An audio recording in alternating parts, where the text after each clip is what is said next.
2023 aasta talvel valmis meil siis selline ahi. Valisime siis pruula, valmis lõõli, valmis kolde ja valmis lõõristiku. Koldeks on siis pruula T+, ja suur variant, nurgaga kolle.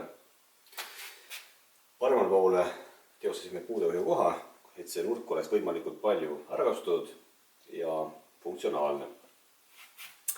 Ahju laius siit kuni siia ääreni 136 cm, sügavus 84 cm ja kõrgus 196 cm.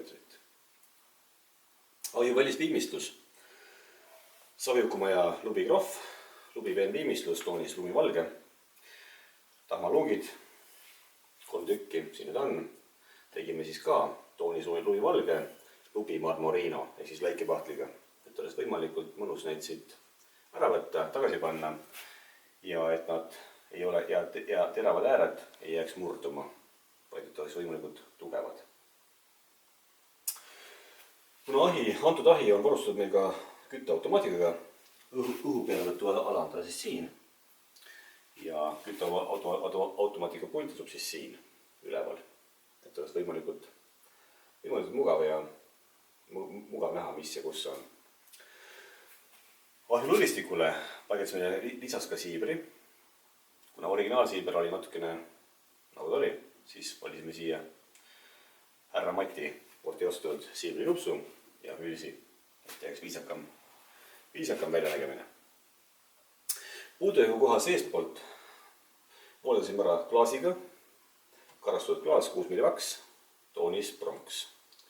Ja siis siia sügendi sisse on üks luuk, kipsiluuk, kus mille taga on siis temperatuuri andur, et minu kuulas siia lihtne ligipääs puhastamise ajaks. Ahju ees erikujuga klaas, ka paksus 6 mm, karastatud toon pronks.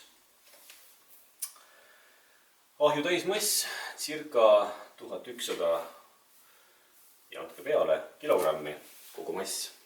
Ahju parempoolses, vasakpoolses küljes on ka ventilestid, kuna korsta ja ahju vahel on suur vahe, et siis saaks ka külm õhk paremini peale tulla ja jahutada ahju tagumist külge. Selline lahendus siin ja kogu ahi on siis puhastatav läbi 3 tahmaluugi. See on välimine tahmaluuk, mis on keraamiline, pruula originaal ja selle taga omakorda on siis samotist ketas, mis on siis lõõri tihendus nii-öelda.